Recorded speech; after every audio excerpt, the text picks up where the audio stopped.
Ndugu zetu wanaishi mjambo. Haya, sawa sawa.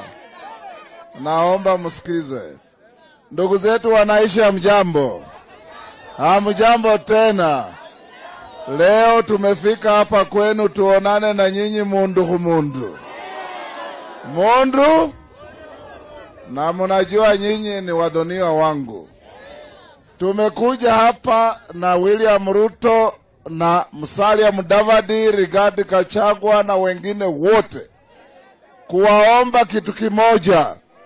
Muunge mkono grupu yetu ya Kenya Kwanza, ambao tunataka kuwaletea serikali inayojali masilahi ya mwananchi. Jambo langu la kwanza, huyo mama mbunge anaitwa Sabina Chege.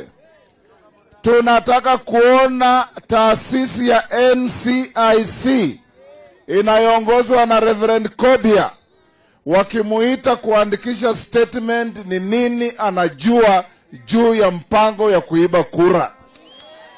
Kwa sababu such reckless statements can take us back to 2007.